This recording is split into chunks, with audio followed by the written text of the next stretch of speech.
Good morning, everyone. Welcome to the webinar today. My name is Bobby Gray, and I'm Senior Research Director for Grameen Foundation. We're an international nonprofit that works in rural communities, bringing last mile products and services to excluded communities, especially among women in rural communities. So we'd like to welcome you to the 2-for-1 webinar on promoting women's financial inclusion through mobile money enterprises.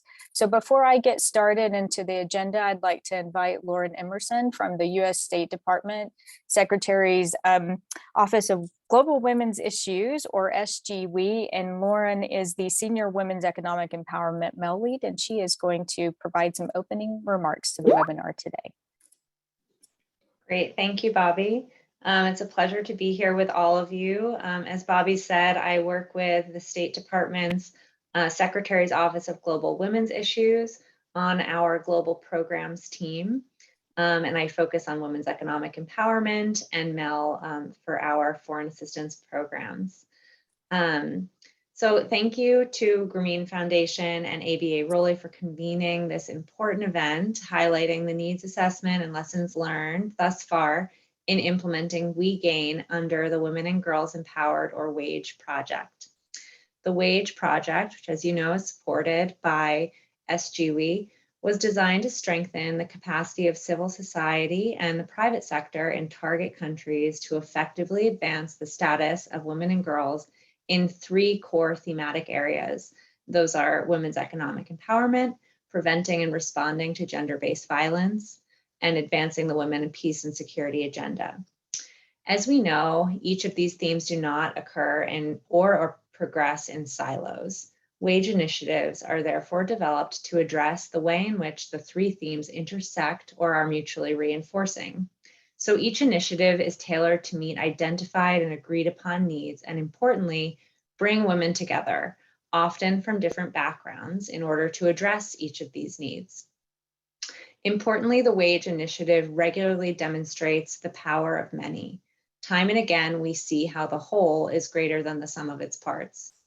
To that end, the We Gain initiative in Ghana is a fantastic example of leveraging existing local networks and resources to bridge a critical gap in services for rural women in northern Ghana, while bolstering a network of women digital financial service agents.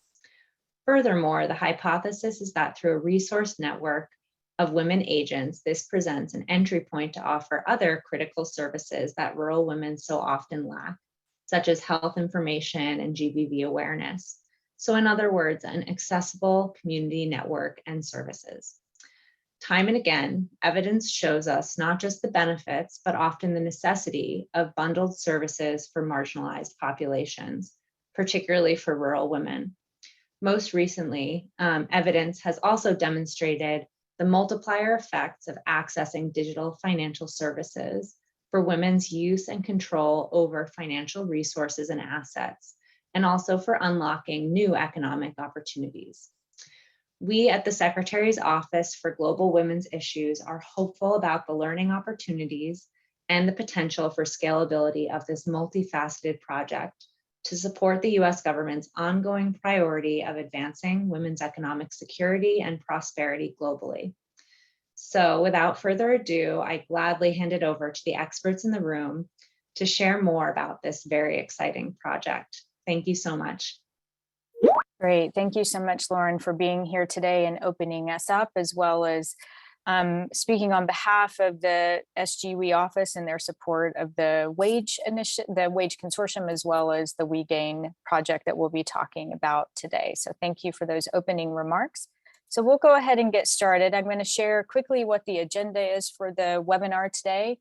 As Lauren had mentioned, we're going to be talking about the barriers and opportunities to women's entrepreneurship, livelihoods, and use of digital financial services in northern Ghana. So we undertook a several-month research project at the very beginning of the We Gain initiative to look at the barriers and opportunities and how those would inform the design of this project. We'll give an introduction to the We Gain project, which stands for Women Entrepreneurs in Northern Ghana Gain Access to Integrated Services via Agent Networks, which is also a mouthful, which is why we call it the We Gain initiative. We'll give some partner introductions of those entities that are helping us implement this on the ground in Northern Ghana. And then we're going to discuss some early lessons from the project. So we will be sharing the report itself via some links at the end of this webinar so that you can actually dig into more of the research. We'll be giving kind of a high-level overview of that today, but because the project itself is almost a full year, or I would say beyond a year of implementation, we also have some early insights that we'd like to share with you today that can kind of inform our thinking about how we integrate the concepts of women's economic empowerment and gender-based violence. And then we'll end with a session on questions and answers. So first of all, I wanted to give you a brief background on the Women and Girls Empowered Consortium. So the goal of this consortium is to advance the status of women and girls globally. There are several thematic areas that the consortium is trying to respond to: prevention and the response to gender-based violence, the women's peace and security agenda, and women's economic empowerment. So the agenda that will, or the initiative that we'll talk about today, seeks to integrate the gender-based violence theme with women's economic empowerment. And the overall objectives of the WAGE Consortium is to enhance the capacity of civil society organizations and private sector organizations in these thematic areas, implement some strategic initiatives, and build a body of evidence of promising practices. So right now there are 10 initiatives across several countries, and there are 4 core partners that are mentioned at the bottom. So the US State Department's SGWE office is supporting the consortium, and then the American Bar Association Rule of Law Initiative brings the legal and the gender-based violence expertise to the consortium. Grameen Foundation and the Center for International Private Enterprise bring the women's economic empowerment perspective to the consortium, and Search for Common Ground brings the women's peace and security agenda to this consortium. So the We Gain initiative is one among 10 that are being implemented across the globe. So the We Gain initiative itself began in March of 2021 and will run through June 2023. And as I mentioned, we are seeking to integrate the themes of women's economic empowerment with gender-based violence. The location of the project is in the northern and upper east regions of Ghana, and we are seeking to influence 90 digital financial services plus agents, which this basically means we're integrating digital financial services with other non-financial services, and we'll go into those a little bit later, as well as their spouses. So the agents plus their spouses are being directly engaged, and then seeking to influence 9,000 women entrepreneurs in the communities being served by those 90 agents. Our key partners for this are the American Bar Association Rule of Law Initiative, which is bringing the gender-based violence technical support to the consortium. And then we have 3 local CSOs, Rural Initiatives for Self-Empowerment, or RISE Ghana, Ghana Developing Communities Association, or GDCA, Health Keepers Network, or HKN. And then we have an important resource partner through MTN Ghana. And as I mentioned, the funder is the US State Department SGWE office. So I'm going to turn it over to my colleague, Alfred Yeboah, who's our Regional Director for Africa, to lead us through the early research that underpins the design of this initiative. Alfred? Yeah, thank you very much, Bobby. You can go to the previous slide. This one? Yeah. Okay. Thank you very much, Bobby. As Bobby rightly indicated, I work with Grameen Foundation. My name is Alfred Yeboah. I'm the Regional Director for Africa Operations, and I'm happy to be part of this webinar. And I'll be presenting the key findings from the rapid needs assessment that was conducted or developed and conducted at the inception stage of the initiative that Bobby just provided an overview on. And I'll also be discussing some of the key barriers and opportunities as we have learned from the assessment to especially women's entrepreneurship, livelihoods, and the use of digital financial services as it pertains in Northern Ghana. The results of the rapid needs assessment is being used as key design insights to address the identified barriers to women entrepreneurs starting and growing successful businesses through an integrated package of digital financial services and also their access to a greater range of non-financial services, which includes business, health, and gender-based awareness creation services. And all of these enables them to start and grow successful businesses, and more importantly, live resilient lives. Let me emphasize here that the Wigan project addresses two key and cross-cutting themes of women economic empowerment, including addressing harmful gender norms and also looking at specific male engagement strategies so that we are able to have a holistic support for the initiative and also information services for survivors of gender-based violence in communities.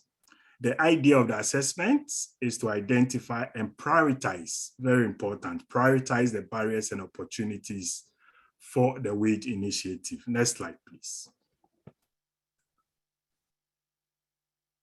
I will first discuss some of the key insights from the gender and inclusion analysis we carried out as they pertain in the northern and upper east regions of Ghana, where the Wigan initiative is being implemented. What we are learning is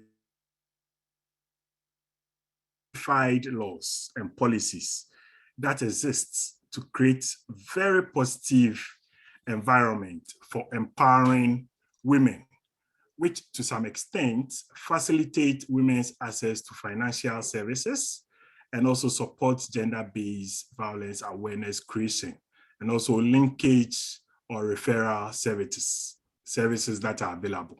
In fact, there are laws in Ghana to protect, and also we have institutions that are available to support gender equality at the national and district levels. However, let me quickly add that these support services are largely concentrated at the national or big city level, with limited availability in the communities where legal support or legal literacy is much needed. Customary laws are mostly applied in traditional areas, which somewhat places women in subordinate roles to men. And this is prominent in northern Ghana, especially around issues of land ownership, income generation, and access to financial services. I just learned from some of our local partners last week when discussing harmful gender norms that even when women are given lands, they are allocated the non-fertile farmlands. It is a case of the devil is in the detail. We also know from the analysis that women face high labor burdens around reproductive roles. And clearly, this limits their time and availability to fully engage in enterprises and other livelihoods. The issue of intersectional identities of women affects the extent to which they can realize their full potential. So you could have a woman who belongs to a polyandrous marriage, so a man married to more than one wife. That same woman's religion may be, presenting some harmful gender norms to this woman. And this woman may belong to a certain tribe that does not provide agency or voice to women. So when these intersectional identity markers come to play, then it does put women in a very difficult situation as far as achieving gender equality in our communities. Furthermore, Ghana has a largely enabling policy environment when it comes to digital financial services. And there are a number of digital payment products that are available on the markets. And sometimes we are even overwhelmed as to which payment channel to use. However, women continue to have limited access to finance and business advisory support services due to limited mobility, lack of identification documents, and sometimes collateral. Next slide. We also found that there is a widespread of especially women's savings and loans groups in Northern Ghana that can be leveraged to promote female mobile money micro businesses. And importantly, also support female agents in managing liquidity, where they themselves are members of those village savings and loans associations. Digital financial services is actually going the last mile to enable women save their money without leaving their homes or without requiring them to carry cash around, which protects them from thefts or crime. Mobile money has indeed come to stay. Female merchants are contributing to the broader ecosystem development when it comes to digital financial services by accepting mobile money payments. And this protects the merchants themselves from thefts. We also know of female merchants earning commission on digital financial services transactions, either as a main business or as a side job. Next slide. Our needs assessments for including women financially did present some challenges. While mobile money serves as an important entry point for financial inclusion and linking women to formal financial services, we are also learning that digital and financial illiteracy, mistrust of mobile money agents, also interacting with an agent of the opposite sex, especially in a case where all the agents that have been deployed are females, and also transaction fees. So in the case of Ghana, there have been an introduction or imposition of the e-levy that applies to mobile money transaction. And these actually continue to limit the use of mobile money services.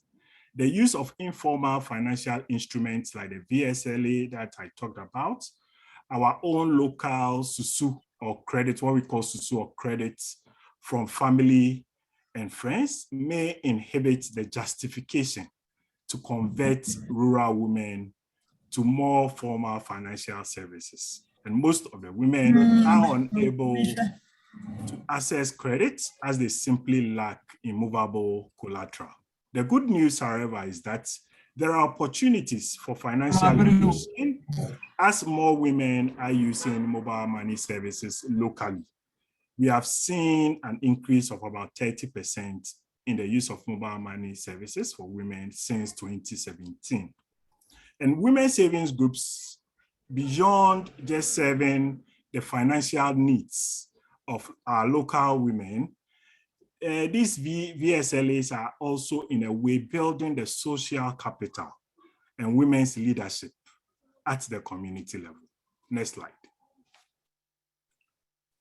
Women continue to be engaged in activities or jobs that are unstable, and they continue to face limited access to finance and business inputs. They are generally digitally illiterate and have limited ability to deal with shocks, especially to their businesses. Women have limited family planning options, which affects their success in business when it comes to business registration, their ability to raise capital for their businesses, issues around security and digital fraud associated with mobile money services. And it is more challenging also for females succeeding as micro-entrepreneurs. In fact, what we understand and see is that female operators of digital financial services close their business early as a way to cope with the threats of theft or crime, which somehow affects their business profits. The opportunity here is that women have the liberty, to sign contracts, register a business, or even open a bank account in the same way as men. Next slide. When it comes to issues around gender-based violence, the biggest barrier in most of our communities is that economic violence and exposure to gender-based violence is largely considered a private affair.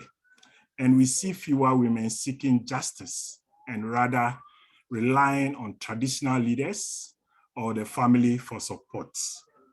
Also, referral networks for supporting gender-based violence survivors are accessible primarily in distant capitals or district capitals that are very, far away to reach.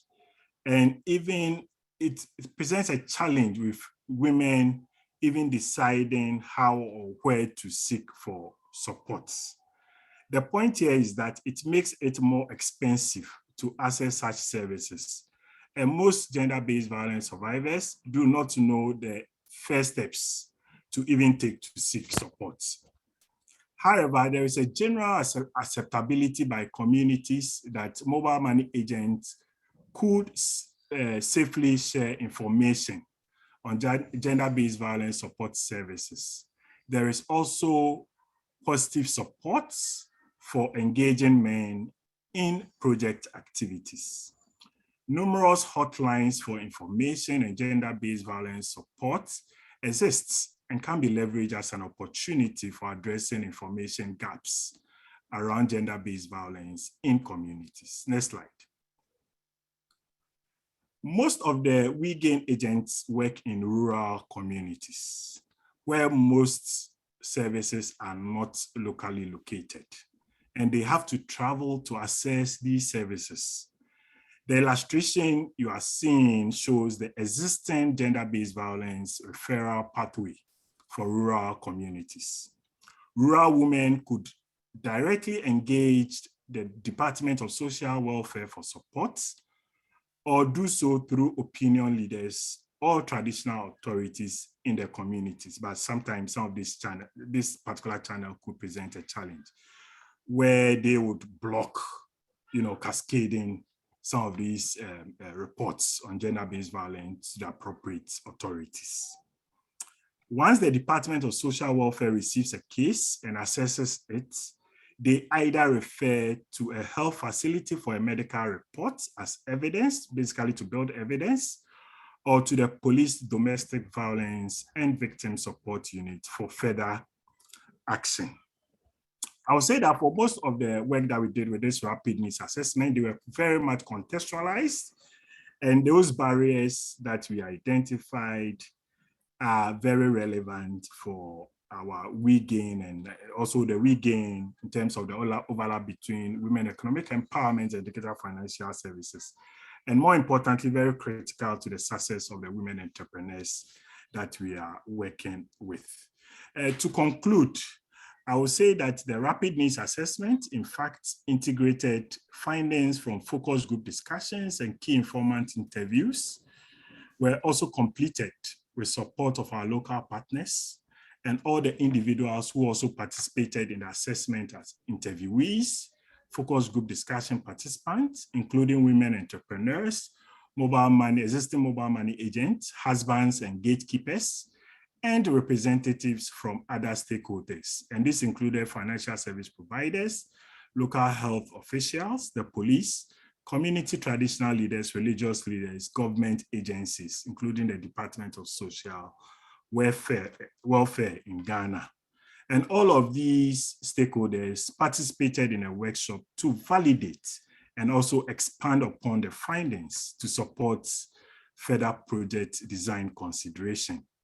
We also wish to express our gratitude to the U.S. Department of State Secretary's Office of Global Women's Issues for funding this assessment, as well as the Wigan initiative. Thank you, and I'll pass it on to Francis, my colleague, who will now present the key Wigan activities and where we are on the journey to economically empower women while addressing harmful gender norms. Thank you. Thank you, Alfred. Go ahead, Francis. Yeah, so thank you, Alfred, for the quick run through the RNA. So hello, everyone, and greetings from Accra. I'm Francis Sata. I'm the program manager for the Wigan initiative. So as summarized by Bobby in the introduction, the Wigan initiative seeks to promote women economic empowerment and gender issues in Northern Ghana through a network of community agents by our local partners and leveraging on MTN mobile money platform to deliver integrated and market-based DFS and non-DFS services. So the initiative is based on identifying need of limited access to DFS services and limited gap on GBV, serving as a disincentive to start and growth of small enterprises run by women. So the Wigan initiative has 3 focal objectives. 1, to identify barriers and opportunities starting and growing successful business, and opportunities to address these barriers through an integrated package of DFS services delivered by female agents. The second focal objective is to support CSO agents in launching their own DFS plus micro businesses, providing financial services to other women entrepreneurs across Northern Ghana. Then the third objective is to increase women access to greater range of non-financial business of GB information that enable them to start and grow a successful and resilient lives. So next slide. Yeah, so in terms of where we are with activities, since the commencement of the Wigan initiative last year, a number of coordinated activities have been planned and implemented by Wigan partners aimed at achieving the 3 focal objectives that I made mention of. So one, that's the rapid needs assessment, which Alfred has touched a lot on that.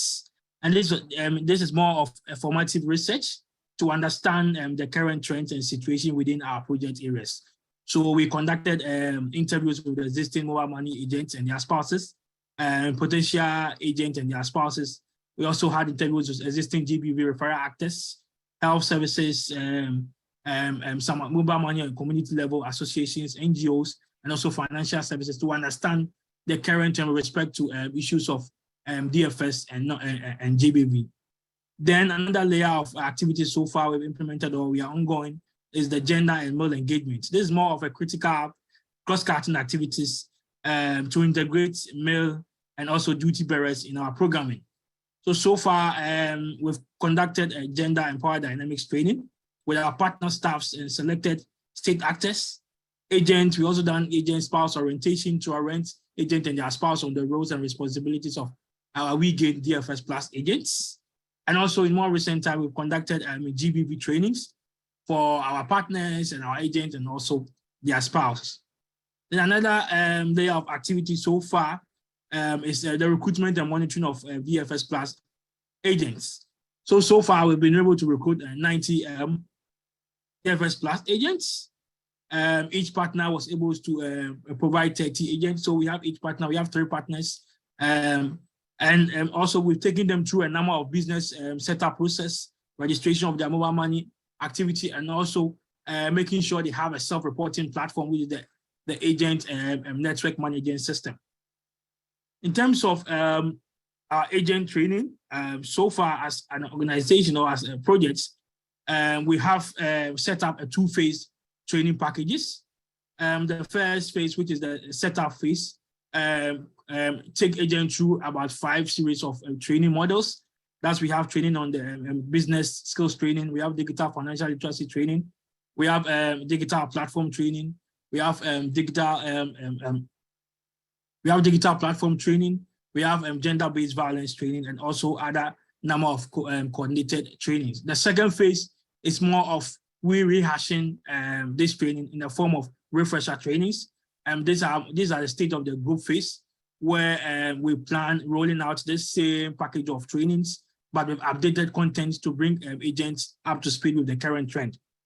Another layer of activities so far is around the financial services, where as a project, we're currently trying to identify other streams of digital financial services and products that our agents could market through the MTN platform. As it stands now, we are currently in talk and in conversation with some solar companies and also a micro insurance company to be able to onboard them onto the stream of services that agents will sell. This is more to strengthen their commission base and also make their business more sustainable. Then the final activity, which looks at our key messaging and information delivery or tips, are being coordinated extensively by Wigan partners to be able to design smart and simple messaging that agents could then unpass or share that information with women entrepreneurs or their clients within their catchment communities. And these methods will keenly focus on business tips, digital financial literacy tips, GBV tips, which our 9,000 plan targeted women entrepreneurs will have access to those information to be able to better and strengthen their business activities. Next slide. So I'll go through a quick profile of our DFS, Wigan DFS Plus agent. So a DFS Plus agent is a digitally enabled female agent equipped with the knowledge, skills, and tools to deliver integrated, high package and market-based financial and non-financial services to the poor, the rural, and underserved communities. So the key focus of this project to be able to recruit 90 Wigan agents. And so far, we've been able to set up the 90 Wigan DFS agents. Next slide. In terms of the demographics of our agents and upon recruitment, if we look at the slides, the graphics, we have majority of our recruited DFS agents within the youthful population. That is 62% of these agents are between the ages of 18 to 28 years. In terms of their marital status, we have 78% of these Wigan agents who are married. In terms of the marginalized population that we brought into our program base, we have 49% of these recruited agents who fall within the marginalized population, which we classify as those within child marriage, those within polygamous, and also who are economically vulnerable class. In terms of education, we are good to say that we have 58% of our recruited agents who have a senior secondary school level of education, which is quite good for the projects. For functional and digital literacy, we have above 70% who are functionally and digitally literate. And hence, this is a positive ground for us to be able to live and how to be able to understand some key things around the project. In terms of occupation, we have only a few fraction of agents, around 20% who are unemployed upon recruitment into the program. A large chunk of them are employed. They were engaged in petty trading and small scale trading, and also some about half an acre farming. And hence, these are the cohorts of agents or the category of agents that we recorded into our fold, which met our criteria as a female agent. So next slide. So a journey as a Wigan DFS Plus agent. So a spotlight on one of the agents called Yamba. So Yamba, who is on the spotlight, has in the picture that you can see with two handsome young men. That's the husband and the son. So Hamdu Yamba is a young lady from a small village called Imbanyele in the Kombungu district. She's among the 90 Wigan DFS Plus agents selected to deliver DFS and non-DFS services in their small communities. Yamba is 20 years of age, married with one child, and has a senior and secondary school education. Yamba, unlike other DFS agents who own petty business, became unemployed upon expiration of a 2-year teaching contract with a local-based NGO in a village. And she hence became part of our marginalized group selected to participate in the Wigan program. So she became a Wigan DFS agent for the past 3 months, and she has operated her business till now. Prior to becoming a Wigan agent, life was very difficult for Yamba as she could not support or even couldn't pay for school fees, food, and shelter and clothing for her family. So her lack of job and idleness was always the center of quarrels between the husband and herself. To Yamba, becoming an agent within these few months has made an impact in her life and that of her family. Through the DFS business, she's making some little money to support who? She's assisting people, especially women, to make mobile money transactions. Her family and marital relationship has improved, and she has already gained respect from elders and older people in the village as they discuss their issues, seek her advice, and also complain about their business. So she leveraged on all these things to educate them on business skills information she acquired under the Wigan program. So finally, according to Yamba, through training organized for her and her husband, that's our agent's spouse orientation, she's getting a lot of support from the husband. So the husband, for her, the husband has been helpful. And when she does the household chores, the husband is able to manage her business. And she thinks the husband has changed drastically in terms of help than before. So next slide, we'll move on to a quick profile or outlook of our DFS agent clientele. So the project seeks to reach out to about 9,000 clients, that's women entrepreneurs. Each DFS agent is expected to reach out to 100 clients. We have 90 DFS agents in all. So Fusaini, as you see in the picture, is one of the loyal and trusted clients of one of our agents, Aisha, in the northern region. And like Fusaini, about 1/3 of the clients of DFS agents own a business of their own. 10% know where to go in case of GBV. There is a high awareness of local mobile money agents around their area. And the primary use of agents, basically for these clients, is to do usual cash withdrawal and also desire for soft credits. So the greatest challenge for these clients is in using mobile money is forgetting how to do the transaction on their phone, or in some cases, losing the PIN code or the password of their mobile money accounts. Then we have about 57% of these clients who have no preference for the gender of the agents. I mean, what they all need is that, I get a good service from an agent. However, for Fusaini, who is in the picture in there, she personally prefers a female agent on grounds of trust and comfort to open up on personal issues which she's uncomfortable discussing with the male agent. She's able to discuss her children's health, education, and shelter with Aisha, who is one of our DFS agents, more confidently, and to some extent, she's able to get some credit from Aisha to support the household expenses. In terms of clients of agents, each client has its own preferential traits they look out that inform going for services with a particular agent, albeit clients need good service.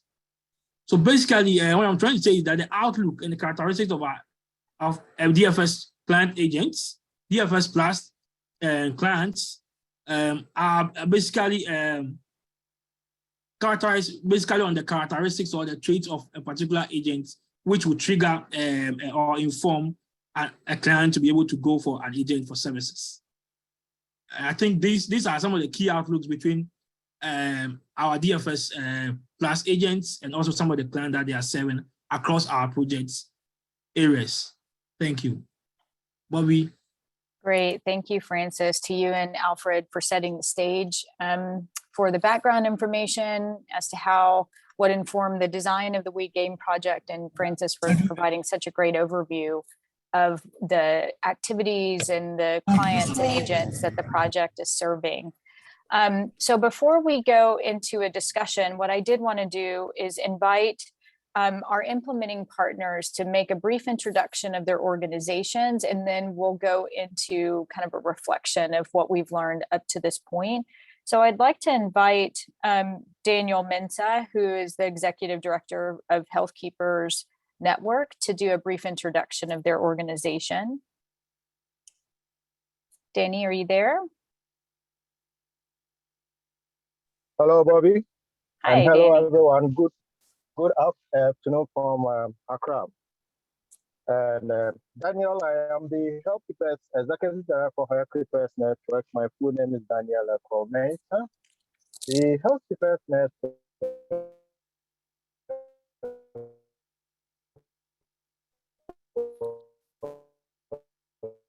Daniel, your network is breaking up. initiated way back in the year 2000, was implemented in Ghana by Freedom Company. So let me reposition my. Is it okay? Yes, we can hear you now. Yes, we can hear you. Yeah, I would say that the Health Care Network was an offshoot of a project implemented by Freedom from Hunger, which later merged with Grameen to become Grameen Foundation. It's a project which aims at engaging women in the communities who go from doorstep to doorstep to promote health and distribute health protection products, which includes oral health and several other products. But more importantly, under the Grameen project, Health Keepers Network is on board to add on to the integrated services of digital financial services and gender-based violence, bringing on board a health component. And this has been a very interesting and eye-opener experience as part of this intervention. Let me quickly add that I share and agree with all that Alfred and Francis have presented. In particular, I want to latch on the last need, one of the need assessment that I've talked about, the lack of options for family planning services. What we have observed in the last few weeks is that one of our agents who has positioned her kiosk in a community which is close to a senior high school and an area where they have ladies who are going apprentices and are going dressmaking. They go to her, apart from patronizing her digital financial services. We also use the opportunity to talk to them about family planning services. And these have enhanced the uptake of SP products and services at the end. So I think we are beginning to see some very positive gains and making impact. I will rest my case at this point. And if there is anything, I will add on. Thank you for the Thank you all. Great. Thank you, Danny, for that introduction to Health Keepers Network. Now I'd like to invite Awal Kariyama from Rise Ghana to introduce Rise Ghana. Thank you very much, and good morning to those of you in America, and good afternoon to those of us joining from Ghana. My name is Awal Ahmed Kariyama. As you've rightly said, I work with Rise Ghana as Executive Director, and I'm excited, my team and I, to be part of this great and innovative project. And we've been doing the Wigan project in the Upper East, in the parts of Ghana, where basically it's one of the poorest part of the country, where the inequalities are deeper in terms of issues of gender-based violence, as well as women's participation in leadership and governance issues. So for us, the program is a very novel project that seeks to challenge long-held cultural norms that tend to relegate women to the background. Over the years that the project started, we've chalked a lot of successes, and we are excited that it fits perfectly with our programs and our vision and mission as an organization that seeks to advance a well in which human rights and sustainable development informs all actions to empower people to live in dignity. The agents that we've selected have had benefit in terms of their household levels. We have seen household incomes increase. We have seen people revisit their dreams that they have relegated to the background. I'm excited today, a parent visited, one of the couples of the female agent visited to take some cash from the city to replenish their mobile money account, and they passed by to say hello. And the idea is that the wife was busy and she's a nursing mother and she cannot afford to let her travel long distances just to replenish cash for her mobile money. This is a very novel and strange thing, because before, then the woman will be on her own. She will have to go and do this despite the fact that she is having the burden of caring for a baby. But these are some of the challenging things and norms that have been held long ago that we are changing. So for us, we are excited to be part of the program, and early days yet, but the successes are huge and we're excited to talk more about it. Thank you. Great. Thank you, Awal, for that great introduction to Rise Ghana. Now I'd like to invite Abdallah Mohammed from GDCA to introduce your organization. Thank you very much, Bobby. Yes, my name is Abdallah Mohammed. I work for Ghana Development Communities Association. Greetings to everyone from Tamale in the northern part of Ghana. Ghana Development Citizens of deprived communities and the social excluded in Ghana. They work to achieve political, social, and economic development and engage in sound environmental practices for sustainable living. In GDCA, we believe in empowering especially women to improve their economic condition so as to improve their livelihoods and also for them to get or generate more income to be able to feed the family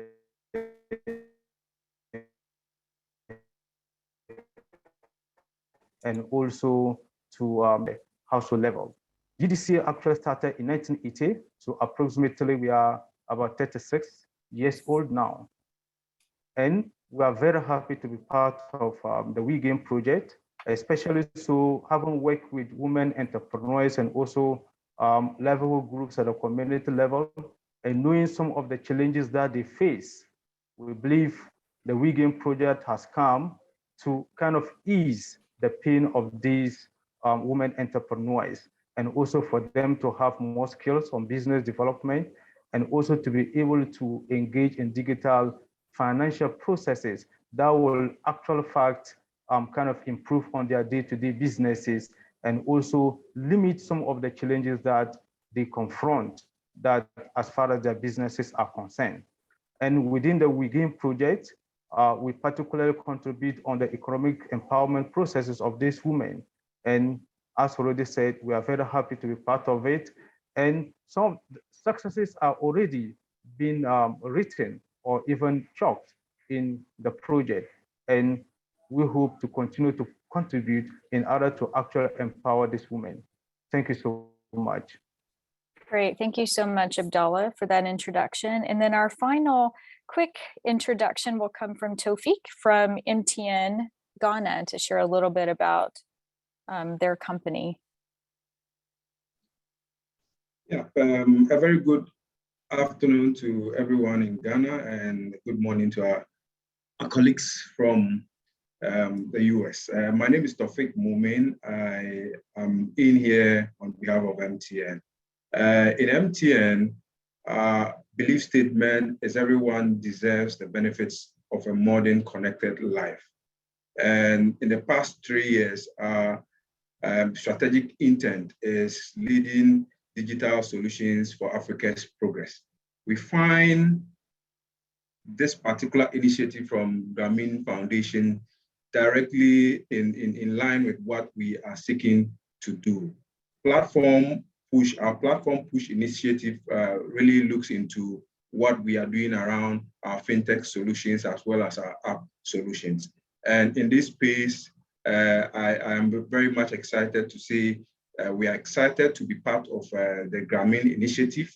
We find this one that would give us the opportunity to collaborate and partner with Grameen to deliberately look at how we can push our activities that are aimed at bridging the gap in women participation in financial service to ensure the overall growth in the country. Over the past 13 years, one of our main products, mobile money, came into existence in 2009, and we've grown from strength to strength. We have noticed that, yes, in terms of the successes that we've chalked, we currently have the strongest subscriber base across the country. We also have the highest agent and merchant networks across the country. And in trying to resolve our biggest challenge regarding female participation, we feel that this is an opportunity for us to partner with you. We've done these kind of initiatives with some other entities. I heard one of your presenters earlier on mentioning the VSLA projects. We also have what we call the GNTDA projects as well. And we feel that this is one of the opportunities to work together to ensure we achieve our common goals. So we are very much excited to have worked with the entire team in the past year to ensure that we put this project in its right context. Thank you. Great, thank you so much, Tofik. So now we'll go into the 2 questions that I have posed on the slide, where I've asked those who have introduced themselves, and there will be a few additional people joining the conversation to kind of round out the conversation as to, you know, we're a good year into the project, and if looking back, what would you change and why? And then what are some of the early lessons that we have for integrating women's economic empowerment with gender-based violence? And as we get into that conversation, you know, as the partners have provided their introductions, I hope you've captured that this really is a really interesting, diverse group of organizations where you've got Grameen Foundation, ABA Rowley bringing in the gender-based violence expertise, but then our implementing partners are also different types of entities, where one focuses on health and health products, one is much more engaged in kind of economic development, women's economic empowerment, and one has a strong background in human rights, gender-based violence, child marriage, et cetera. So it's really been an interesting engagement where we've been looking at how digital financial services and gender-based violence can be integrated into all of those different models of implementation, and kind of how that helps them achieve their own mission and social goals and objectives. So to move into the rapid fire discussion, since we don't have a lot of time and we do want to leave plenty of time for a Q&A at the end, I want to invite my colleague Francis back to the table, basically, and have you as the project director kind of reflect on what do you think the lessons are, and if you could change something, what would that be? Yeah, okay. So far, one key thing that has been a key lesson is around our male engagement strategy or activities, and it will be something that, for me, I will have a second look at as part of the project. So the male engagement of Wigan project has been a simple start, but build on complexities over time, and that is, it is a more growing component for the project. While it's assumed as a component of a training as postulated by our RNA, it has generated a lot of interest over time. The project initial approach has been to involve spouses and agents through spousal engagements and consultation during recruitment of our Wigan DFS agents, as well as creating awareness around the roles and responsibilities of our recruited DFS agents. However, over time, for issues of safeguarding, we see the need to be moved beyond this engagement of agent and spouse to more broader or wider community of engaging male groups, community leaders, and duty bearers, which we see as a key opportunity for the projects. So the RNA already revealed that men in a way support women in their businesses to some extent. Therefore, we see this as a fertile ground to build on and really support men to be able to manage the business successfully. So what I will see, or I will change moving forward as part of the project, or what we proceed to do as part of the project, is to roll out some detailed male engagement activities that will rope in more male champions and community duty bearers who could support women activities and women empowerment in diverse ways. So that's how I see it as part of the programmatic area with respect to the key area that we can touch to then make sure our project is on a good footing. Yeah. Great, thank you, Francis. I know early on there were, lots of discussions about kind of this tension and the concern that we all have that when you're working in women's economic empowerment, you want to make sure that she's fully benefiting from the interventions that you are providing. And there's kind of a concern that if a business becomes successful, that maybe this will be taken over by the spouse, because we have seen that in the research and in other projects where, investments made by women in a project, whether it's like a water pump, over time becomes the property of the spouse. And so how do you both engage men in something so that it helps them kind of women break through some of those barriers that keep them from participating and benefiting from a project, but also, avoiding, things kind of being taken over. And so I know this has been, a pretty significant conversation across the board for all of us throughout the project. So now I'd like to invite my colleague Nana, who leads a lot of our training efforts for WeGain, to also reflect from that perspective, what insights do you feel like you've gained through this and what you might change about the way that we've designed or implemented trainings? Hi, everyone. So what I have learned over the period and what we actually inculcating into the project is using a lot more of adult learning methodologies in our trainings, in our manuals, and even in spreading around the key messages that we have for the project. We realized over the period that a lot of the messages, when they are depicted in otherwise pictorial videos and illustrations, the women that we're working with get to benefit more from them than the normal way of delivering trainings and workshops and training sessions. And this we found to have started to become a lot helpful in sending across the message that we've been working on with the project. Thanks.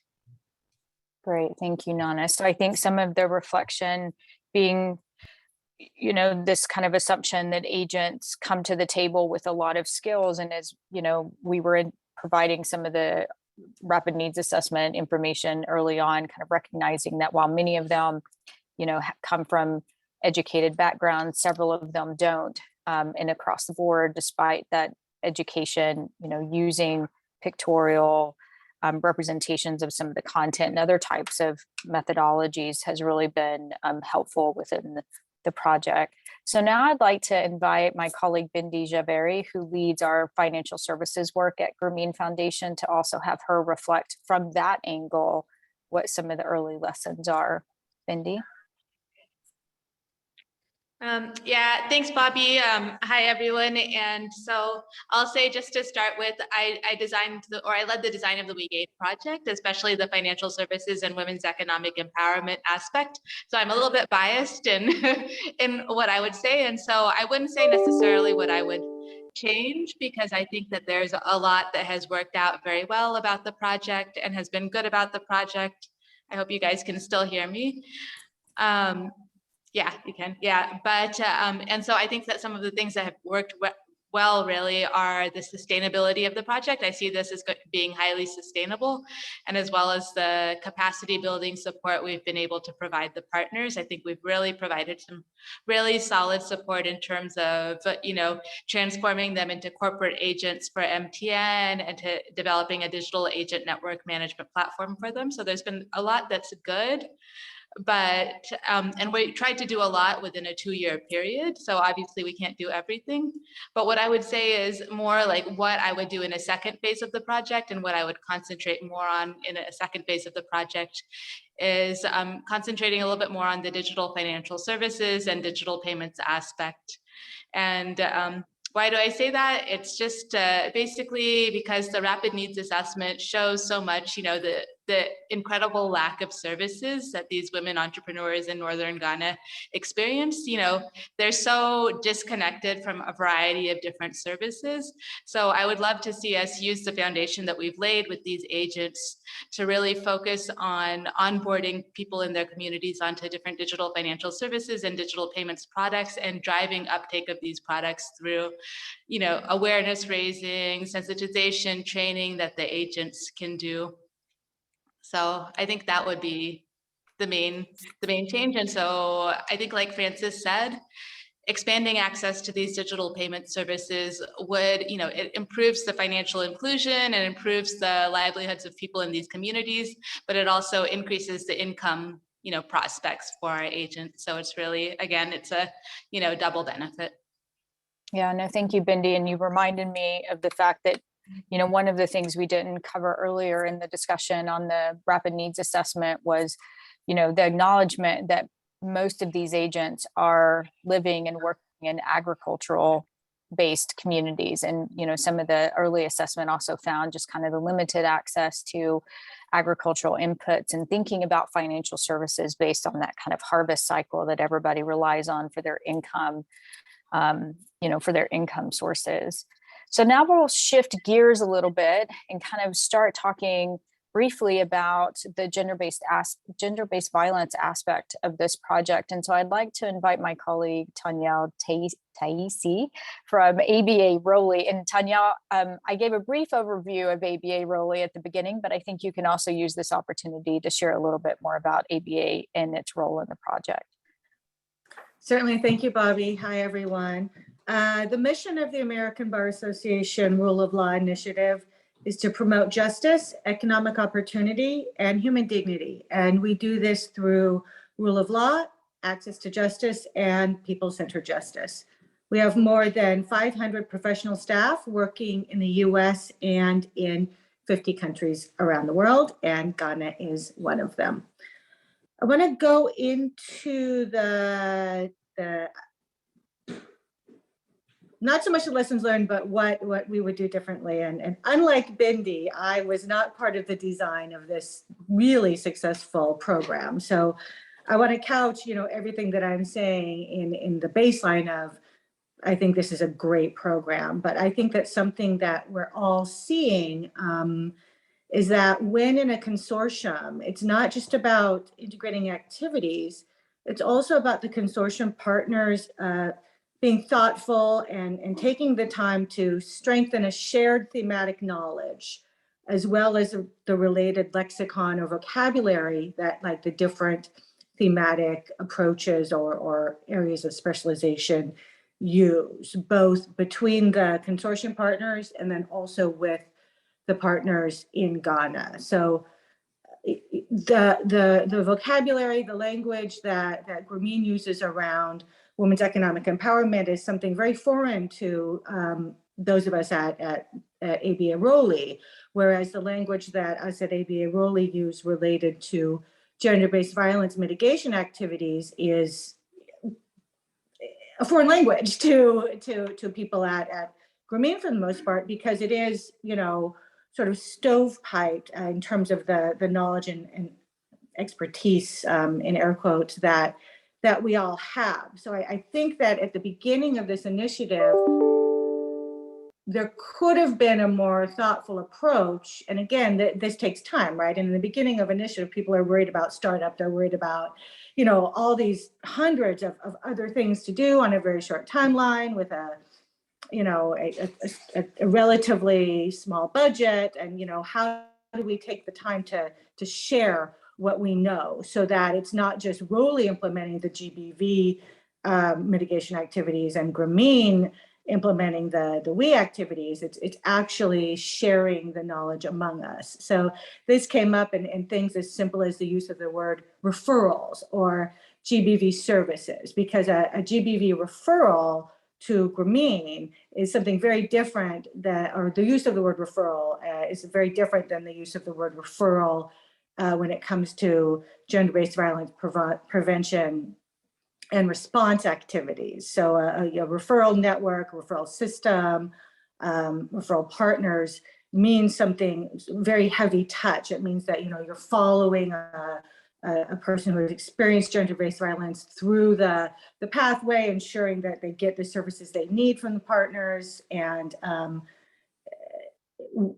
whereas to others, it might just mean we give them a piece of paper, you know, about something, a service that's available, and then that's considered a referral. So I think something to be done differently, and especially you know, in the future, is that we take the time to invest in ourselves as consortium partners and share learning and share what we mean by words when we talk about things, so that we're all on the same page. Because I think there was some time spent on, whoa, we're talking about referrals here, but these are people who aren't GBV trained service providers. So should they be actually providing GBV referrals? Are we giving them the time and the space and the mentoring and the care to be able to do that in a way that they are safeguarded? And I think that I want to say, to close out, that Grameen has been a wonderful partner in this. And, you know, we've been really collegial and able to get the initiative to a place where we are using these words in, let's say, the correct manner for the reason that they're being used. And I want to thank Grameen for that, for being so open to that. And I'm still looking forward to learning from you as well on all these WE words that I don't know anything about. So that's it from me. Thank you, Bobby, and everyone. Yeah, thank you, Tanya, for that. And it definitely has been a lot of lessons learned about vocabulary that we're using, you know, coming from different perspectives and what those words mean. And Awal from Rise Ghana has given, you know, their own expertise in gender-based violence, you know, has been a key contributor around this area to help us kind of ground the initiative when we are talking about gender-based violence in the context of Northern Ghana. And so Awal, I wonder too, kind of what reflection you have as to, you know, the role that you guys have been playing and kind of seeing how these pieces are coming together, you know, at that agent level. Yes, so thank you very much once again. I want to say that, Tanya, I hope you've arrived safely. You didn't tell the participants as well as the panel just returned from Africa.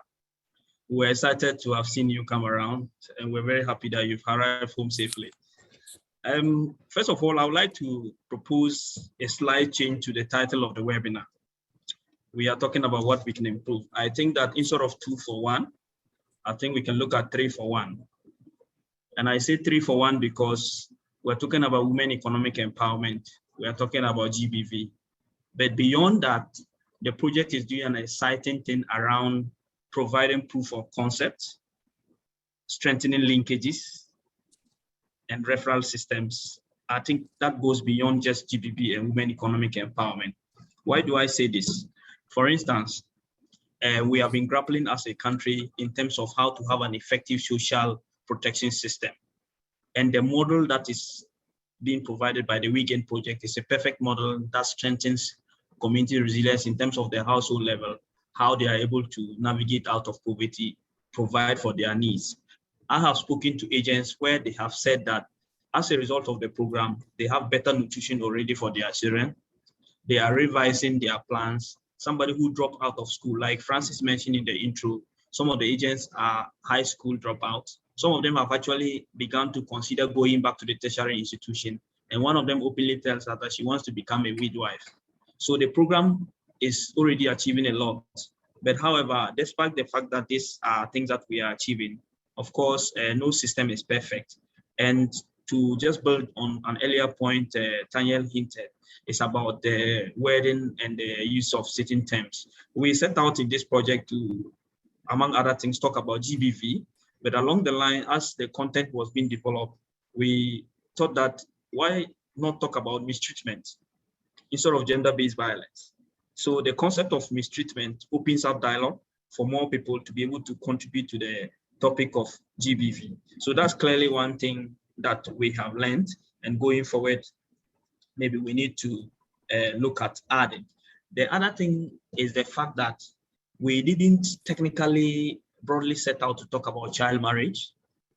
Child marriage was not a core part of the program, but as the project implementation started, as we discussed and reviewed document, it was very clear that the issues of child protection and child marriage was very clear, and we have successfully mainstreamed it into the program.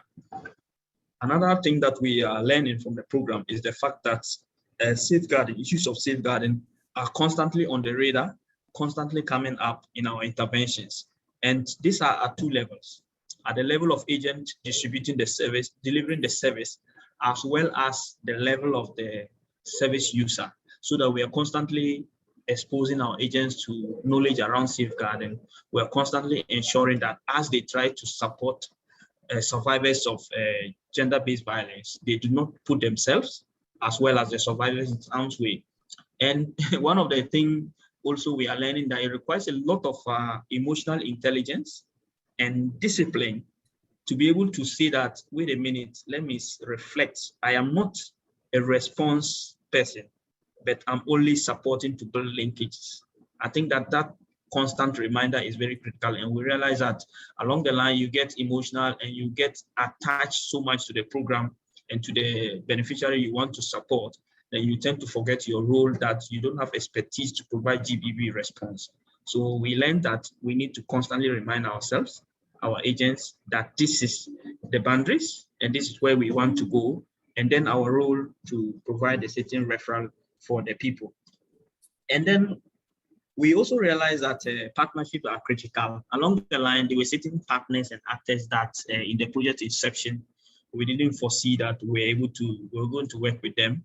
But as the program started, we realized that we needed these people, and these have come from state level, non-state level, and they have been very critical in terms of supporting the program run out. So it's a very critical lesson that the agents alone, and then the partners of Grameen alone and ABA Roli cannot deliver it all. We need other partnerships.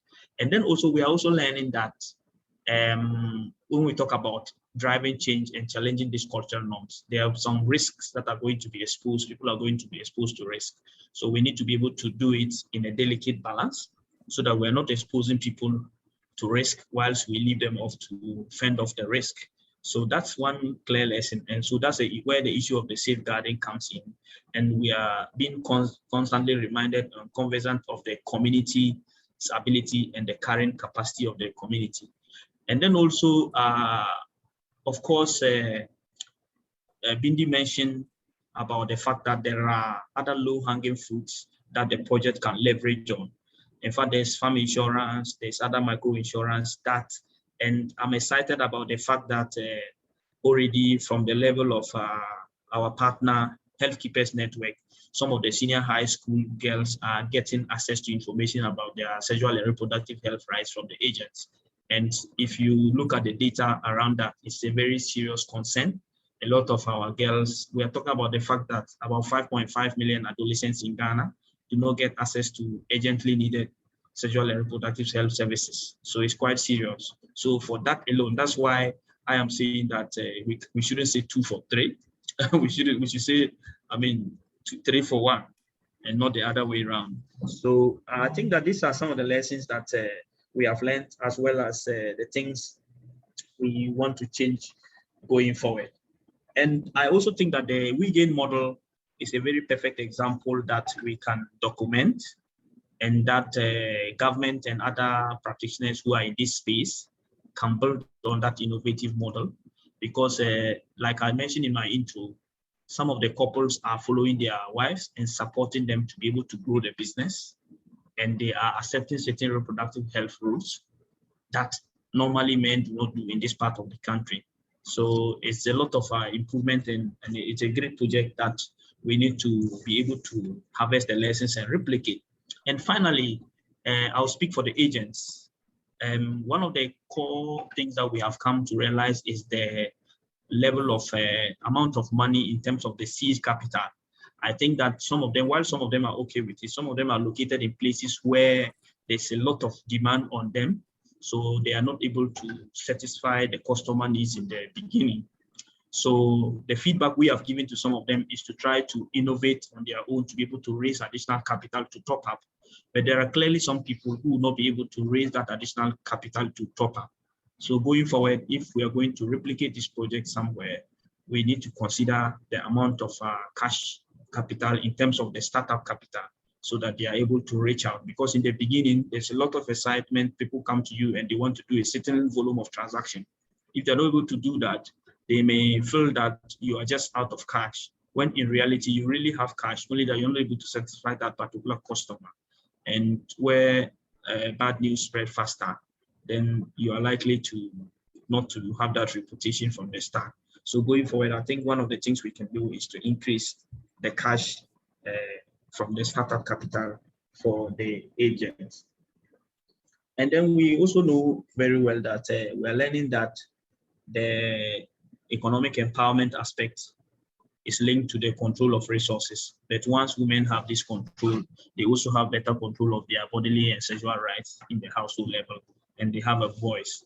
And we have seen this already happening, where women who are agents have been given a certain role in the community to play, having exposure to be able to reach out to other and provide other services.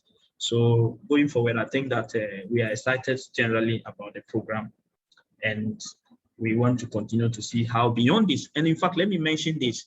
For us, we have a very special story to tell. And it is this: we got funding from the Australian High Commission to the tune of 50,000 Australian dollars to replicate this model in other districts. So whereas Grameen has 90 agents across the northern sector, through our program, we model the program based on the lesson on this program. We operate the Australian High Commission, and they have given us funding, and we have launched a project for 20 other female agents. And these are survivors of gender-based violence, including women who have been wrongly accused as being witches, and they are put into a camp where they cannot have access to anything, and their rights are deprived. They are denied of their rights. And we have, through this program, been able to link up to that purpose and reach out to these people through the project. So it's an innovation and learning from the Grameen project that we'll be able to launch this project. I think we are excited about it. And beyond that, our model goes beyond the financial services and digital services to include information centers where they can disseminate messages to more people at a commission and earn something. So we are excited about the program, and we are willing to continue to replicate it in other areas. Thank you. Great, thank you so much, Awal. You had mentioned one thing about the child marriage that, as you had indicated, that we've had to kind of think about how to address that within the project, because it both came up as identified at the community level as a form of gender-based violence, and very prevalent form of gender-based violence in Northern Ghana. And, so even thinking about how do you respond to a child versus an adult, and what are the kind of laws or expectations of handling cases where somebody, is considered a child.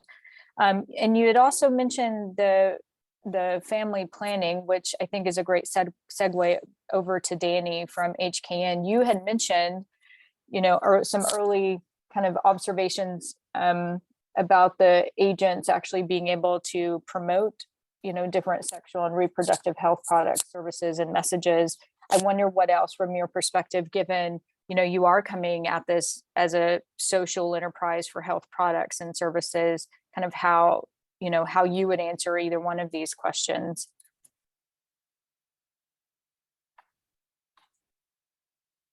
Do I still have Danny? Yeah, there you go. Sorry, Bobby. Is it to me? No, it's to Danny. Thank you, Awaldo. That was a very thorough answer. A lot of information packed in there. But Danny, are you there? I know his connection was not working that well earlier. Okay, well, why don't, while we're waiting on Danny, we'll go ahead and go to Abdullah from GDCA. Hello, Oh, there hello. you go. Hi, Danny. I can hear you now. Bobby. Yes, can you Okay. hear me? Yeah, please, once more. On the family planning, yes, please, just rehash your question again. Yes, no, I was just kind of using that as a segue to inviting you to respond to the question. Either you had shared some early lessons in your introduction about HKN, but I wonder, do you have some extra thoughts about, what would you change and why about the project? Or do you have any other lessons about, even how you guys are looking about integrating gender-based violence into your work? Right. All right, thank you very much. I think the program as designed, I would wait there so that, it's originally a digital financial services and gender-based violence program, and then we added on health. We should be beginning to look at how the health component can also be integrated into the other implementing partner activities. So then also that can also be mainstream in this programming. Indeed, from the landscape, lack of access to family planning was a major issue. The same way we have issues with sexual and reproductive health issues. And as I was, most of the family planning outreaches and programs that you go to, you will find that a major challenge for some women is that their husbands want them to obtain their consent before they go ahead to use a particular family planning method, even though at the national level, spousal consent is required. And so it's a major issue and a major right that's infringed that going forward, I will wish that in the design of the program, we'll be able to look at how this will also be mainstreamed so that the other implementing partners and CSOs can begin to leverage it as we get on with the digital financial services and also the gender-based violence. Thank you. No, Danny, and you make a good point, because I know this has been, a conversation throughout, because one of the things we know about agent businesses is that you do, kind of want to diversify those income streams so that maybe it can help support some of the liquidity constraints that agents have when people come to cash out their funds when meeting with an agent. So thank you for that. And now, Abdullah, I'd like to invite you to reflect on, some of the work that you guys are doing, really around kind of economic development and savings groups. If you also have kind of some early thoughts about lessons learned.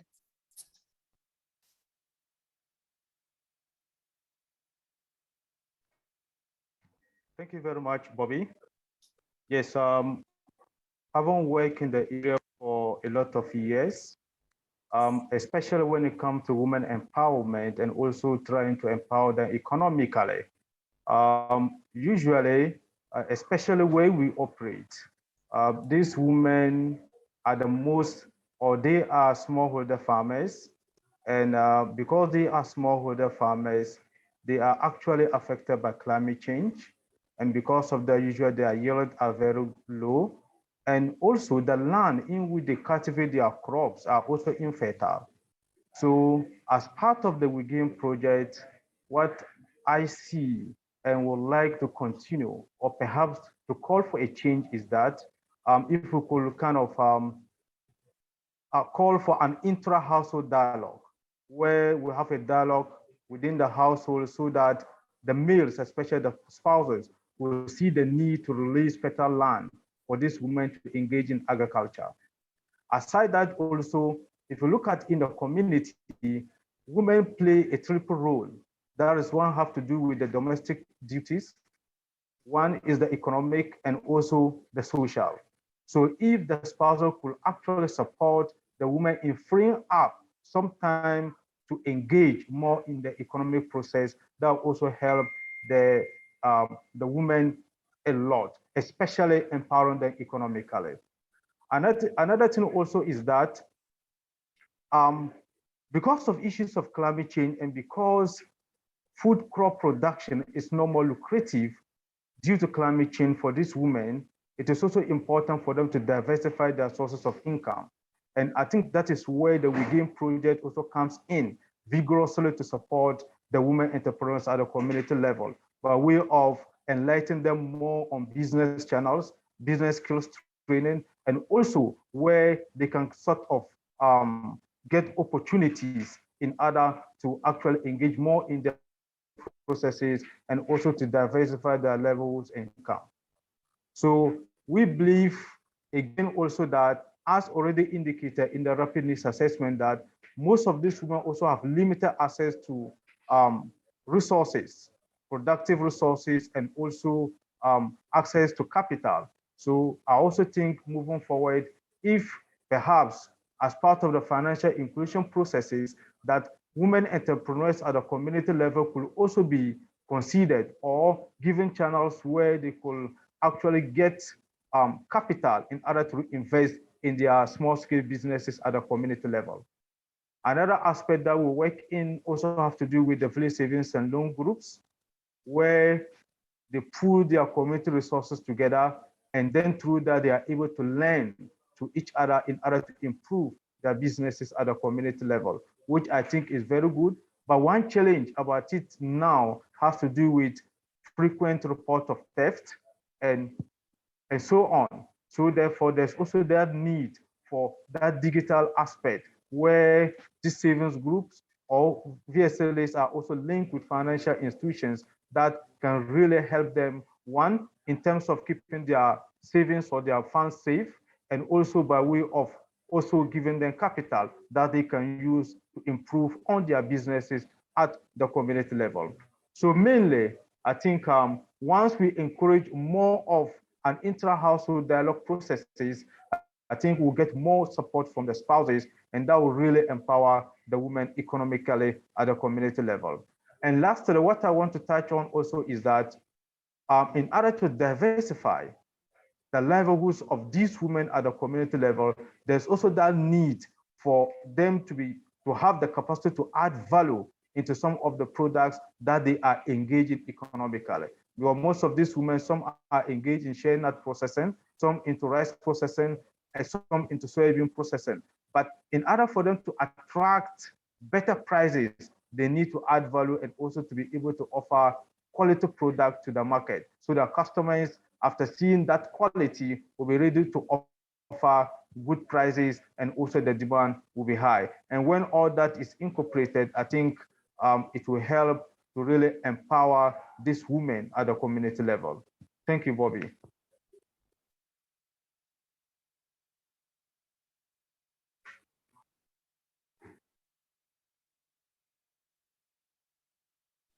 Bobby, you're muted. I'm saying very important things. Thank you, Abdullah, for that comprehensive answer. And like the other speakers, you have a lot packed in there in terms of, the opportunities that you're seeing where, there are still places to even more fully integrate some of the economic livelihoods aspects of the project, and thinking about that income diversification.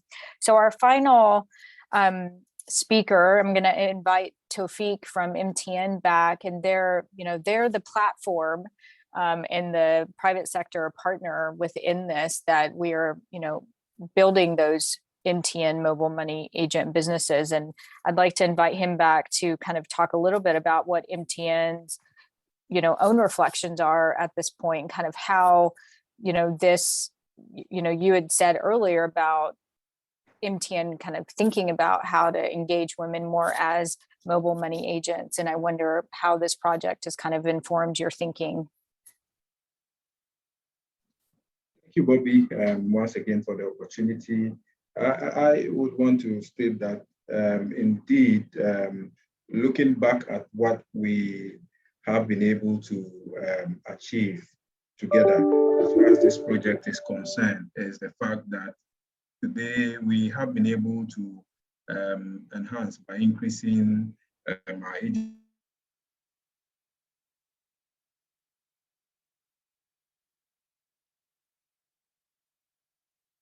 seen at least some improvements in terms of the number of female participants that have come on as far as this is concerned. Some of the work we did in the communities, we noticed that many of the requests that were coming up for agent services were mainly ones from the male category. And hardly did we have females participating in this particular space in some of the locations that were earmarked for this project. And what we've noticed is that with the coming in of females, we envisage that there will be a lot more people looking at what is already happening, a lot more females who would want to come into that space. For us as a platform player, what we can assure our partners on this call is to state that we would continue to enhance our platform, we will continue to enhance our service, we'll continue to support in whichever way we can to ensure that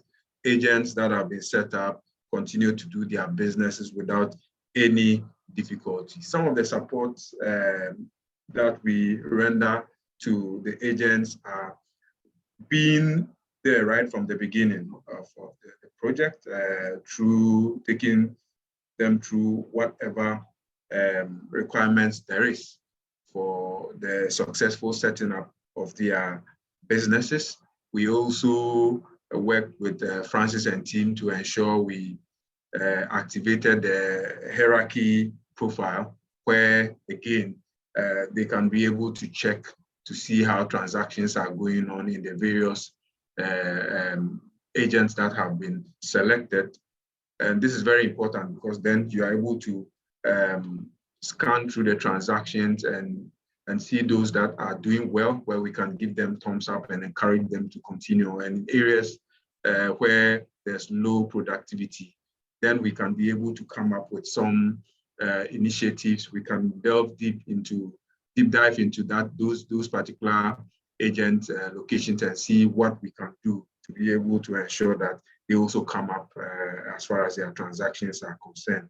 My team also do a lot more frequent engagements and regular visits to some of these locations. We have quite a huge structure, and we have field teams dotted across the country, and in these parts of the locations that this project is running, we have some of our field teams there who frequently engage these agents and provide some support where necessary to be able to ensure that they continue to do their activities without any difficulty at all. What we also do is, beyond our frequent engagement, it's in an era where we are going digital.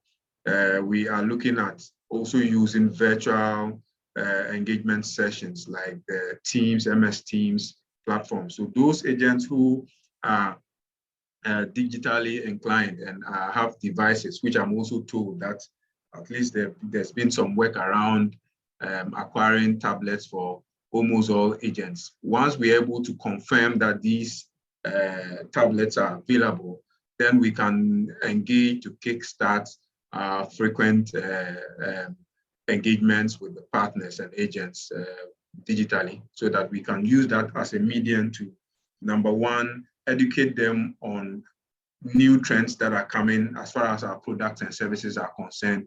Number two, educate the agents around fraud and its related issues, because one feedback we also picked then again is that 2 agents happen to have gotten themselves involved in this particular activity, which is something we really continue to drown home anytime we engage. Do not entertain calls, do not listen to people, do not approve transactions that you haven't initiated yourself. Unfortunately, I'm told that 2 of the team agents involved in the project were actually defrauded, which is quite an unpleasant thing to hear. So at least when we have all of them, digitally hooked up by way of the tablets, we can be able to intensify our engagements, whether it's going to be a monthly, bi-weekly engagement. I think it will do us a lot of good, because then we can also use that to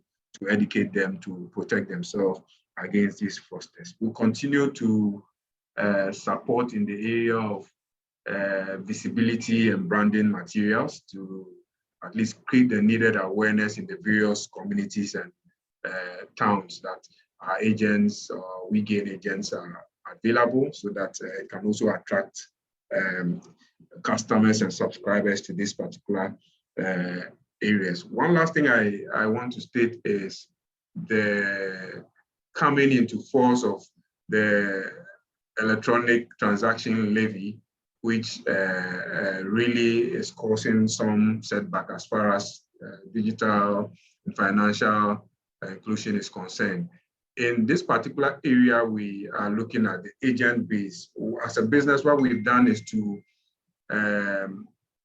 do a lot more stakeholder engagements with the regulators involved. And thankfully, we were able to at least get a lot more reliefs in that particular area. So agents who are engaged in cash-ins and cash-outs, airtime purchases, data bundle purchases, actually, you are e-levy exempt. And for me, that's one of the good things that we did as an entity, just to ensure that we protect agents. Else, then what it would have meant was that most of their activities they would have done, which would have earned them commission, they probably would have had to pay a levy around that. So issues around these particular 4 main transactions I've mentioned are exempt from e-levy. And for us, that's a good thing. So in my closing remarks, I just want to assure all partners involved in this particular project that we are forever ready and always ready to collaborate to ensure that we achieve our common goal. Thank you. Great, thank you so much, Tawfiq, especially for the clarification, because the e-levy, was brought up earlier by Alfred as kind of one of the concerns that we had as we got into the project. So now I'll just remind everyone, if you have any questions, please put those in the Q&A button at the bottom of the screen, or in your, I think it should be at the bottom for you, and then we'll seek to answer those. I know that Awal has answered one of the questions that has already been posed about, how do you ensure the safety of the agents given the context of domestic violence they may be working in? And is the GBV component openly promoted during the program community socialization? So several of you, Awal included, as well as Alfred and Nana and Tanya, were actually conducting the GBV training last week. And I wonder if any of you would like to add to Awal's, initial answer about kind of getting community buy-in, really identifying what those risks were going to be and trying to mitigate those, if you have some additional kind of insights that you would like to share in relation to that question. Sure, I can share a few things. In addition to what Awal said, I think it's really important to mention that WAGE, as it is designed writ large, is very safeguarding forward. So the donor is very intentional about the need for integrating safeguarding throughout the entire programming cycle. So in the initial proposal, there's a general sort of safeguarding action plan at a higher level. And then once the program got started, we really went into a deep dive of a safeguarding action plan that identified risks that could be experienced at the activity level, and then also by all of the people involved, partners, agents, whoever they are. And so one of the reasons that I brought up this focus on words and what they mean is that something that we did in the training in the workshop was to talk about different terms and different words and what the difference is between GBV response and GBV prevention. And like Awal was saying, this constant messaging that you do not need to provide GBV response, and indeed you shouldn't, because the more you go down into gender-based violence response activities as opposed to prevention activities, the risk increases of a negative outcome, both for the person providing the services and also the person receiving the services. So one of the ways that we are trying to ensure the safeguarding is to really make it clear that agents are not expected to conduct GBV response activities. GBV prevention is fine and indeed very good and can give better outcomes in some cases. And the agents themselves get to decide what they feel comfortable with. So even in GBV prevention, if it's, say, awareness raising of available services, the agents get to decide how they want to do that and where they want to do that and why they want to do that the way that they do. So for lack of a better word, agency is given to the agents so that they can decide on their level of comfort. And then again, there is information shared with them so they even know how to do that. So it's not just saying, hey, what do you feel comfortable with? It's support is given by the partners on the ground of what they could do and how the partners can support them in that and what the various outcomes could look like given the types of prevention activities that they could engage in. And something that we're also tossing around now, potentially, hopefully, is trying to help the agents to create some very simple security plans so that the agents can themselves understand how to respond to risks that may come up, where they can go, what they can do, and what kind of support they can get if indeed there is something that goes wrong. And that is going to be included into the activity level safeguarding action plans. And I'm sure my colleagues have more to add to this. So thank you. Yeah, thank you, Tanya. Anyone else from the team want to add to Tanya's points? And maybe, Tanya, as you were talking about the safeguarding plans, even in the design of the training itself, because this was one of the trainings that we decided it was very important that we include the spouses. So in many of the prior trainings outside of the agent spouse orientation, the spouses weren't necessarily intentionally included. And in this training, we decided it was necessary both, for ensuring that the spouse understood how his wife or partner was going to be engaging in this topic and how they might also be supportive, depending on, that own kind of safeguarding plan for themselves, which I thought was, it created its own concerns as we thought about session by session, right? That, okay, the spouse is going to be here when they're having this discussion. A lot of other trainings are often, around gender-based violence are training individuals in a particular role, and you may not even be aware if that person faces their own, kind of mistreatment at home and how that might go off, during an actual training session.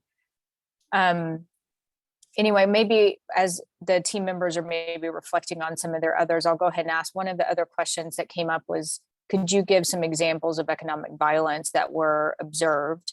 I think a lot of the research, that we've done on this topic, and it came up during the rapid needs assessment, that some of the evidence in Ghana is that one of the more prevalent forms of economic violence, or more common forms of gender-based violence, was economic violence. And that could be everything from just simply not allowing a woman to work or controlling the finances, et cetera. But I don't know, from any of the partners on the ground, would you also have something to add to other forms of economic violence that you've seen?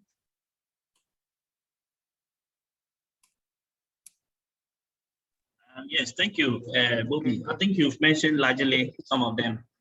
And one of the things is the fact that given, Alfred also mentioned in the beginning that some of the communities, women have given marginal lands to farm on. And so it's common to hear in Northern Ghana that these are women crops, crops that are supposed to be farmed by only women. It is because these are crops that are only do well in marginalized soils. And because women have access to only marginalized soils by the customs and the power and the social construct there, they are forced to have to farm those crops because they are the only crops like the legumes, granules, peanuts that can do on those soils. Another thing is the fact that the female agents are specifically targeted by the fraudsters, the mobile money fraudsters, because there is this perception and a function of reality actually that they are likely to, they prey more on the women mobile money agents, and it's because they are female and they do that. So they specifically target them to defraud them. And there are instances where they defrauded some. And then also they believe that women shouldn't do certain businesses or women cannot actually own a business. That is why for us, we are excited about this program. The very fact that these agents have been set up and they are doing well and they are operating their business is challenging already the long-held norms about women owning and running their own businesses. Thank you. Great, thank you. Any other responses before we move on? I know that there was a question from King that Bindi had been able to answer in terms of, interest of Grameen and others to expand this project. And Bindi had, replied that we are, thinking about how we can deepen the We Gain project and this work across Ghana. Yeah, go ahead, Tanya. Oh, that was a mistake. Sorry, I was trying to hit the Q&A button. Okay, no, that's fine. Okay. One of Bobby? yes, please. Yeah, so aside what Awal said, I think another key issue also has to do with control and ownership of resources by women at the community level. Aside the given marginal lands, even those lands are not controlled and owned by these women. If the women happen to cultivate on this land and eventually improve the fertility of the soil, this again is taken away from them by the men at the community level.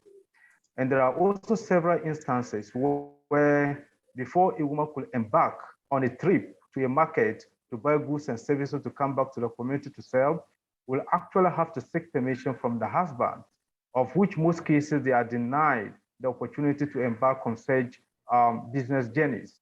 And all this violates the rights of the woman economically as far as empowering them in the communities are concerned. So this is just something to add to what has already been said. Thank you. Mm-hmm. No, thank you for that.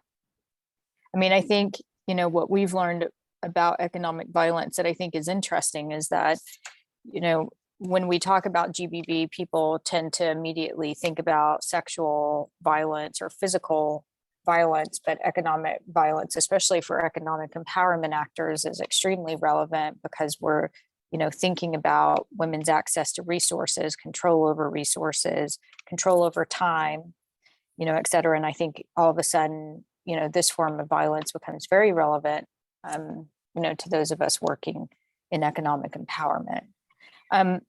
One of the questions I had for Tawfiq, since I, have the opportunity to ask this to you, when one of the conversations that we've had is just thinking about, we're thinking about male engagement a lot more within this project as we go along, really identifying that the spouses really are pretty significant gatekeepers for women, and how do you engage them in a way that both allows her to kind of maintain some, build her own agency, have some autonomy, et cetera. And when we're thinking about some of these barriers that female mobile money agents face to just register their business as well as work in that business, a lot of the intervention that's going on right now is kind of, I would say it's fairly intensive because we're talking about, the desire to do these inter-household dialogues and, engaging men in trainings, et cetera. And I wonder from MTN's experience,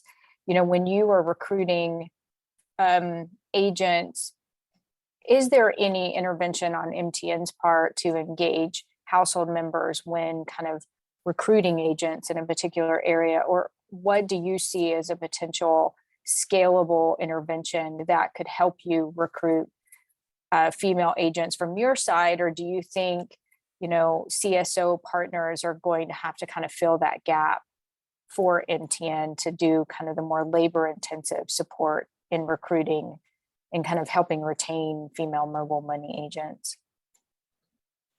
Okay, thanks, Bobby.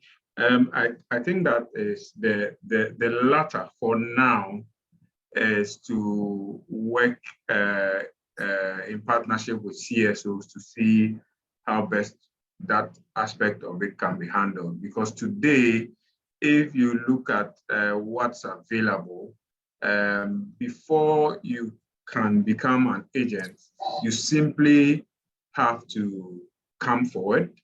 You should have the necessary documentation and your financial capital, right? Your initial capital. Once you have these three, and we go through every process, and obviously you should have, let's say, where you want to do it. Is it a brick and mortar? Is it a container? Something that should shelter you because you are going to be offering financial service to the public. So the safeguarding of your investment is really important to us. Once you meet these requirements, then there is no barrier preventing you from becoming an agent. Yeah, what we see is just as we've all alluded to, is the fact that you find a lot more males coming forward and wanting to establish themselves in this area as compared to women. So we do our bit by moving into communities and actually speaking to people one-on-one, but we still find a lot more of male dominating in that space than females. And so I believe the partnership with CSOs, the partnership with entities like Grameen and the likes would do us a lot of good. I'm sure with time, once we continue and there's a lot more female participation in that space, it also then becomes some sort of use cases we can ride on in our efforts to entrench this particular position. Mm-hmm. Thank you. Yeah, no, thank you. That's a really helpful answer. Bindi, I saw that your hand was raised. Yeah, I just wanted to supplement on Tafiq's answer, if you don't mind, Tafiq. And I wanted to go back to the initial design discussions for this project. And we were talking about, you know, just as Tafiq said, you know, anyone who wants to become an agent can try to apply to. But what we talked about is, you know, women face very specific barriers to becoming agents, especially rural women. And some of the things we talked about were the lack of documentation for business registration, which MTN requires, the lack of the startup capital, which MTN requires, and then, you know, many cases where a woman's business can be handled by a male relative, and then the male relative can run that business into the ground through theft or sabotage, something like that. So I think those are some of the barriers and challenges that we as Grameen wanted to come in to address, to make it easier for, you know, for women both to become mobile money agents and as well to sustain their businesses. Oh, great, thank you, Bindi. So are there any other questions that people have, or any questions from the panelists to other panelists before we close the webinar out?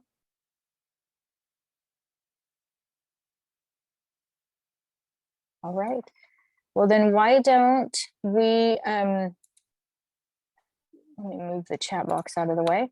So I just wanted to put this as a final slide where you could find the Ghana gender analysis and the rapid needs assessment. I don't know if one of my colleagues, I think, might be able to put the actual link themselves in the chat box to those resources, but they're easily found. If you just go to wageglobal.org, you'll find the Ghana gender analysis and the rapid needs assessment, as well as several other gender analyses and rapid needs assessments from some of the other wage projects that you might find equally helpful if this is a topic of interest to you.